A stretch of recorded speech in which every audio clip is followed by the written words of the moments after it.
Coming up on 12 News at noon. Clayton Foreman back in Southeast Texas. We will have the latest update for you in just a bit.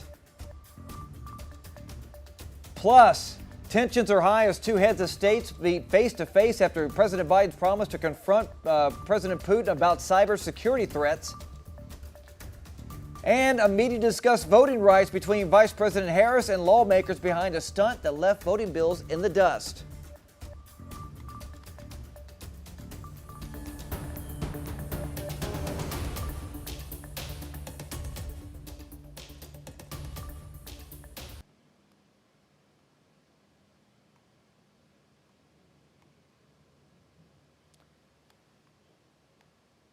Breaking here at home, cross-country move for the man accused of killing a beloved Beaumont teacher, Mary Catherine Edwards. Clayton Foreman now sits behind bars in Jefferson County Jail after being extradited from Ohio. Foreman has been fighting extradition for weeks, but an Ohio judge ordered Foreman back here in Southeast Texas to face justice. Investigators connected Foreman to the brutal murder 26 years after the crime. They used DNA from a genealogy website to connect Foreman to the crime. So what is next for Foreman? A date with the Jefferson County judge, and we will keep you updated on when that court date will be.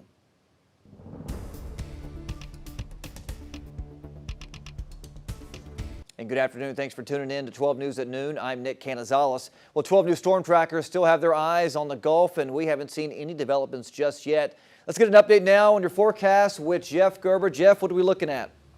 Well, right now, as you look at the Gulf of Mexico, still no development here, but we are seeing a little bit more activity north of the Yucatan, kind of towards the central part of the Gulf of Mexico. This could be some activities trying to get a little bit more organized for this afternoon. Still not expecting really much in the way of organization until maybe late tomorrow going into Friday, but starting to see a little bit more activity out there in the Gulf. Here's the latest from the National Hurricane Center. They go 70% chance of development over the next 48 hours and 90% over the next 5 days. So a pretty good chance, if not almost definite, that we'll see some type of tropical system in the Gulf of Mexico. Right now, though, most indications are it'd be fairly weak, maybe a tropical depression, maybe tropical storm, but right now probably tropical depression is what we're looking at as it works its way northward as we go in towards the weekend. A few of the tracks of the computer model, some take it over Southeast Texas, some take it all the way over to Florida, some take it right through South Central Louisiana. We really need something to form before we can really kind of hang our hat on kind of a track and the intensity as well. So kind of models kind of guessing at where it's going to go. So we're kind of keep our eye on it. Looking at the moisture in the atmosphere, you can see those areas are reds and yellows. That's the real high moisture. Good news here, a good trend here is that it's moving more over towards parts of southeastern Louisiana, not so much across Southeast Texas. Matter of fact, so a lot more drier air trying to push into the area.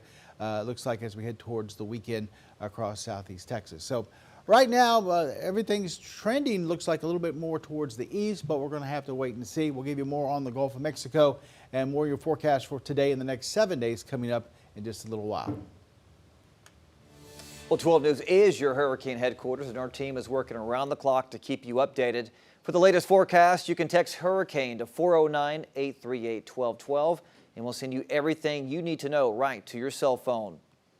Well, as we get a better idea of how the tropical disturbance will impact Southeast Texas, it's a good time to have your flood insurance ready. Many flood insurance policies have a 30-day wait period before they cover any storm damage. Insurance agents say that one of the biggest mistakes they see is they don't inspect potential safety hazards around their homes before a storm hits, along with not fully understanding their current insurance policy. Another misstep is not getting flood insurance because the home is not in a flood zone. FEMA says at least 20% of the claims it receives comes from outside flood zones. So if you're on the lookout for new insurance or if you're questioning your current insurance policy, here's what you should know here. Now make sure that you review out-of-pocket cost. If you need to make a new claim, do a full walkthrough of your home and make a video or take photos. Understand that flood insurance is different than your insurance, and some extra coverage is needed that when wind and hail is a factor. And remember that it's never too late to prepare for a storm. If you have any questions, you should always read the fine print in your insurance policy with your provider. President Biden and his Russian counterpart Vladimir Putin met today for their highly anticipated summit in Geneva. This comes at a time when both leaders agree that relations between their countries are at an all-time low.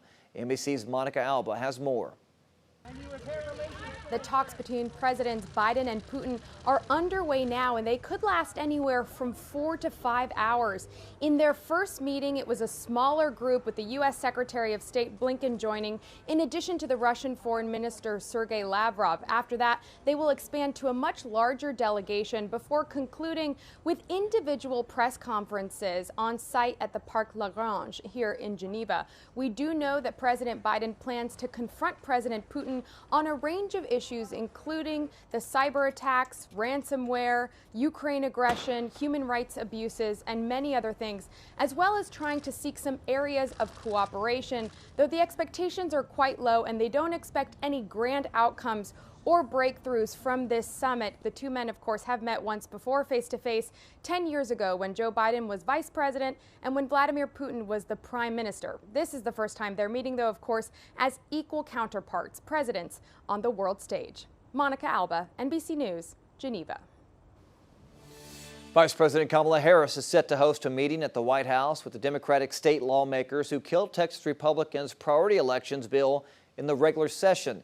The meeting will take place later today, according to a statement from Harris's spokesperson.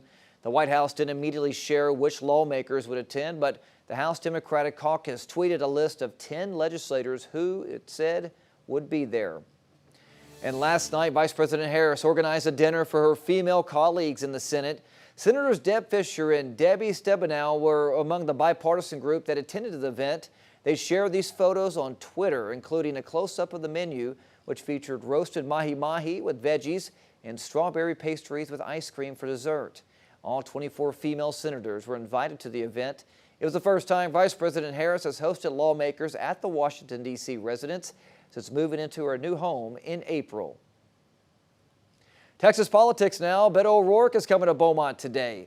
The former congressman is expected to be at a town hall at Julie Rogers Theater. He's going to be speaking democracy and voter rights. A volunteer organization called Powered by People is hosting the event, and the town hall will start at 6:30 p.m.